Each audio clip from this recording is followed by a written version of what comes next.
Evet canlar, yine road yolla yollardayız. Peki neredeyiz? Miami'de, Bayside'da. Bayside nasıl bir yer? Mağazaların olduğu, restoranların olduğu, iskelenin, marinanın olduğu bir bölge. İçerisini gezip bir bakalım neler varmış görelim. Evet, şimdi de sizi Brickell AVM'ye götüreceğim. Bir yandan da sokakları göstererek AVM'ye doğru yürümek istiyorum. Hem yolları göstermek hem sokakları göstermek. Her caddenin sonu neredeyse denize varıyor burada. Diğer Amerikan şehirlerine göre daha fazla Latin Amerika'nın hissedildiği yerler buralar. Sokakta karşıdan karşıya geçerken bile bunu fark edebiliyorsun. Hani normalde böyle Chicago gibi, New York gibi yerlerde hani karşıdan karşıya geçerken ışığın çok önemsendiğini görüyorsunuz ama buralarda sokağa bakıp boşsa insanlar karşıdan karşıya geçebiliyor. Biz de gittiğimiz yerlerde önce bir tabii etrafı kontrol ediyoruz insanlar ne yapıyor diye. Ona göre ya karşıdan karşıya geçiyoruz. Hani bakıyorum buradaki genel düzen bu şekilde. Biz de ona ayak uyduruyoruz. Örnek vereyim, Tokyo'ya gidiyorsunuz. İnsanlar yolun solundan yürüyor. Sağından karşıdan geliyor. Biz de ona ayak uydurmaya çalışıyoruz. Şimdi bir köprüden geçiyoruz. Kanal mı diyeyim artık, içerisinden muhtemelen insanların yatlarıyla denize bağlandığı yer.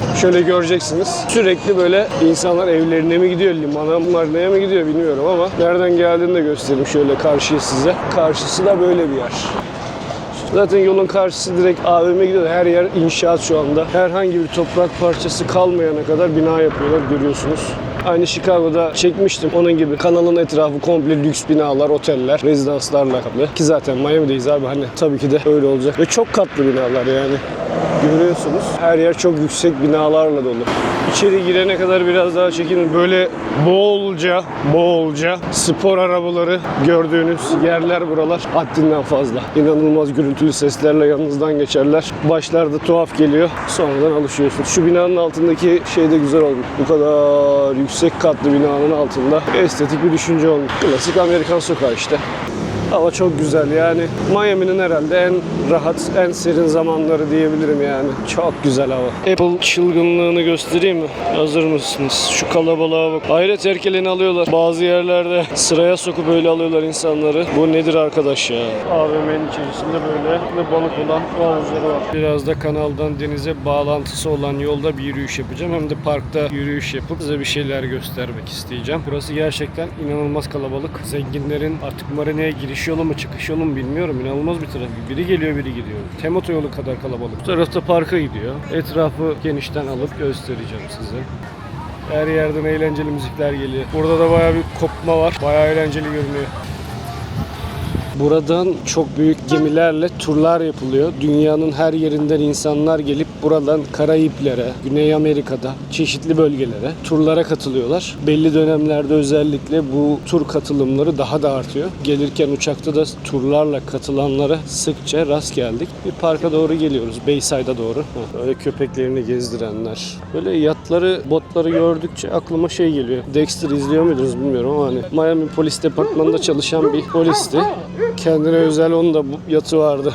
Onunla sürekli denize açılırdı. Her Miami'ye geldiğimde onu anlarım. Evet, şimdi Bayside turumuz başladı. Böyle kenarda küçük küçük şeyler, büfelerin, panayırların olduğu yerler. Kenarda böyle restoranlar da var. Tatil yeri de olduğu için bol bol sağlı sollu turların, gezilerin, ondan sonra şu üstü açık gezi otobüslerinin olduğu değişik şeyler var. Herkes tabii ki kendi içerisinde çekmeye çalışıyor. Öncelikle şu marinaya binelim. İçeriği bir görelim. Ondan sonra ara dükkanları gezeriz hep beraber. Helikopter turu bile var arkadaş. Öyle bir yerdeyiz yani. Yukarıda yazıyor turlar. Böyle güzel restoranların olduğu bir yer. Etrafı bir gösterelim. Böyle marinanın olduğu da bir yer aynı zamanda. Farklı bir, yani güzel bir düşünce olmuş. Yani pier diyorlar işte, hani bunlar böyle iskelelere, marinalara. Şu şekilde dönme dolapları da var. Yani akşamlarının canlı olabildiğini insan hayal edebiliyor. Diğer yerleri gezelim. Böyle hediyelik eşyaların olduğu yerlerdeyiz. Magnetlerin, şapkaların, magnet bayılırız. Neymiş, 4 tanesi $10 diyor. Böyle magnetler var. Tişörtler var. Tişört bir tanesi $10. 3 tanesi $25-26 diyor. Şapkalar var. $14. 3 tanesi $30 diyor. Böyle hediyelik eşyaların olduğu yerlerden devam ediyor. Klasik bir sahil yeri. Fiyatları da görebileceğiniz şekilde. magnetler. Yani şu mevsimde sanırım gölgede biraz daha hava güzel. Her yerde olduğu gibi burada da etrafta İspanyolca sesler duyabiliyorsunuz. Yani işte özellikle o şekilde yemekleri bulabileceğiniz yerler var. Empanadas diye bir yer var mesela. Latin yemeklerini bolca bulabileceğiniz bir yer. Burası tamin barlar. Burada ne kadarmış? 9.99. 4 alana bir bedava diyor. Magnet fena değilmiş ama sanki 4 tanesi 9 dolar. İyi. Çoğu Amerika şehirlerinde magnetler çok pahalıya geliyor. Rengarenk dükkanlar. Benzeri şeyler satılıyor her yerde ya. Her yerde magnet, şapka, hediyelik eşya. Nazar boncuğu buralarda da mı varmış ya? Lucky Ice diyorlarmış nazar boncuğuna. Onu da öğrenmiş oldum, bilmiyordum. Lucky Ice. Arkadaşlar Bayside turumuz bitti. Şimdi Miami Beach tarafına gideceğiz. Bir yerden otobüse bindim. Yakın bir yerde indim. Plaja doğru biraz yürüyeceğim. Giderken de yolları çekmek, size göstermek istiyorum. Ara ara keseriz, ara ara bakarız. Merkezli bir yerden 100 numaralı otobüse bindim. Otobüsle bir 15-20 dakikada bu tarafa geldim. Yani nasıl, şurada yazıyor bakın. Ay ben erken inmişim. 100 numaralı otobüse bindim, hani nasıl ödeyeceğimi sordum. Yani banka kartıyla ödeyebilir miyim dedim. Geç dedi, yani hiç önemsemedi bile. Ki arkamdan gelen başka turistler de vardı. Ya otobüste problem vardı ya da burada çok daha sanırım önemsemiyorlar. Turistik bir yer olduğu için sanırım ulaşımın sağlanması daha önemli mi geliyor onlara, bilemiyorum artık. Herkes sorduğu için galiba bıkkın bir ses tonuyla geç yaptı. Ben de ses etmedim, geçtim, ne yapayım. Yürüyüş yolları, kaldırımlar yine benzer mantıkta. Her yerde olduğu gibi, yani sizinle birlikte kaç tane Amerikan şehirleri gördük. Biraz daha böyle sanki Latin Amerika'da yönetilen bir Amerika eyaleti gibi. Aslında öyle de diyebiliriz yani. Çok yakın, aşağıda Küba'sı, Venezuela'sı çok yakın yerlerde. Gayet sıcak yani, muhtemelen yılın her ayında denize girilebiliyor yani. Şu anda Kasım'ın sonu geldi, Aralık oldu. Aralığa gireceğiz. Hala insanlar denize girebiliyor. Dikkatimi çeken bir şey daha oldu. Yani bu buraya özgü bence. Çok fazla turistik yer gezdik. Çok yer gördük ama ne kadar manken fizikli insan varsa burada. Erkekli, kadınlı hiç fark etmez. Abi herkes deniz kenarında yürüyüşe, koşmaya çıkıyor. Herkes kaslarını gösterme peşinde. İnanılmaz yani, hayret edersiniz. Hayret edersiniz. Yani dün çekemedim çok fazla. Kamerayı alamadım. Aldığım kadarıyla da görebilirsiniz belki. Çok fazla insan var öyle. Hiçbir yerde olmadığı kadar sportif insanların yaşadığı bir yer şu anda. Evsizlik olayına gelecek olursak, evsizler her yerde var. Amerika'nın her yerinde var. Şöyle de Amerika'nın her yerinde var. Burada da var. Şimdi de karşımızda mesela. Dikkatli olmanız gerekiyor mu? Her zaman gerekiyor. Ne olur ne olmaz. Madde kullanıyorlar çünkü, biliyorsunuz yani. Sokaklarda yürürken her yerde o ot kokusunu duyabiliyorsunuz. Yani burada bir arkadaşımın başına geldi öyle, hani marketten çıkar çıkmaz arkasından saldırdı. Sonra polis yakaladı ama hani madde kullandığı için yaptığını falan söyledi. Sonra onun adli süreci nasıl ilerledi bilmiyorum. Ama olan arkadaşıma oldu. Kaburgası 2 yerinden kırıldı mesela. Çünkü yani buradaki evsizler genç, iri yarı insanlar. Ya bununla ilgili internette çok da şey görüyorsunuz aslında. Çok da videolar, yazılar, haberler. Bununla ilgili çekilmiş YouTube kanallarında videolar var. Direkt o insanlarla irtibata geçen insanlar var. Çok ünlü YouTuber'ların da bu işe girdiğini görüyorum. Yani biraz özenti, biraz gençlerin uyuşturucuya olan yatkınlığı ve devletin buna göz yumması, susması. Her yerde kolaylıkla uyuşturucuya ulaşabiliyorsunuz. Hatta çok büyük şehirlerde bu evsizlerin tek bir yerde yaşaması için evsizleri bile yönlendiriyorlar. Şehrin çeşitli yerlerindeki evsizleri alıp bir bölgeye topluyorlar ki en azından kontrol altında tutabilelim diye, ama bunu her zaman başaramayabiliyorlar. Böyle değişik motorlar var yani, araba boyutunda motorlar. İlginç araçlar da görüyoruz. Gördükçe onları yakın planda çekerim size. Bence sanırım Miami'nin şu anda en güzel saatleri, en güzel zamanları yani. Evet, güneşli, sıcak ama çok iyi bir zaman. Böyle hayvan gibi terlemiyorsunuz, hayvan gibi bunalmıyorsunuz en azından.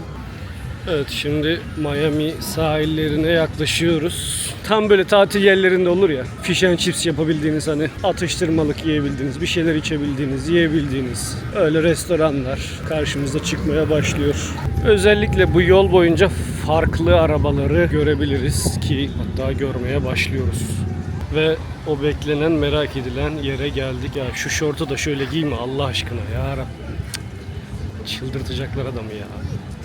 Miami'de plajda yürürken sadece yürümüyorsunuz. Her köşede başka bir dünya görüyorsunuz. Ve özellikle GTA Vice City oynayanların hatırlayacağı, sık sık karşımıza çıkan Colony Otel. Kumların arasından tepeyi aşıp denize ulaşıyorsunuz. Sanki Mersin'de, Antalya'daki limon mandalina ağaçlarının arasından ya da seraların arasından denize ulaştığımız o günler gibi. Her seferinde ben neden geçmişe gidiyorum bilmiyorum. Hiç hayal ettiğim gibi çıkmadı. Çok farklı, çok geniş. Bembeyaz toprak.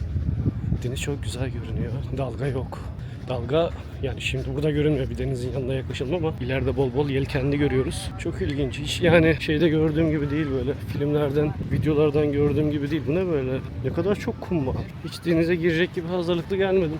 Çok zamanım kalmaz diye düşündüm. Şöyle Amerikan polislerini de göstermiş olalım. Tabii alan geniş olunca adamlar da ona göre değerlendiriyor. Yani böyle işte hani şey yok bizdeki gibi, hani kolayca herkes gelebiliyor, girebiliyor. Buraya gelip havlunuzu koyup denizinize girebiliyorsunuz. O filmlerde gördüğümüz can kurtaran şeyleri, binaları.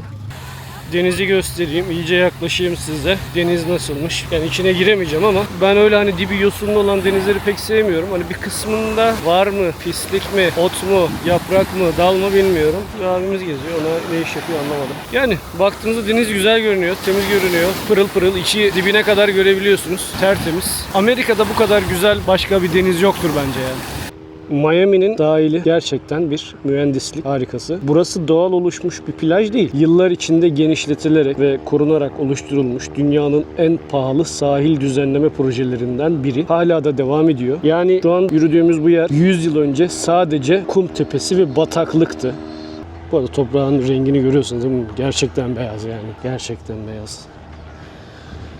Miami turistik bir yer elbette ama tarihte yaşanan farklı şeylerden dolayı farklı özelliklere de sahip. Özellikle 1960 sonrası Küba'dan gelen göçlerle şehir tamamen farklı bir atmosfere bürünmüş. O yüzden Miami'ye Küba dışında en Kübalı şehir deniyor. Sahilde yürürken bu duyduğunuz Latin müzikleri, Latin yemekleri, sokak kültürü hepsi işte o dönemden kalma. Bu zenginliğin nedeni de, kültürel zenginliğin nedeni de bu. Miami'den bu kadar. Yeni bir şehirde görüşmek için abone olmayı unutmayın. Hoşçakalın.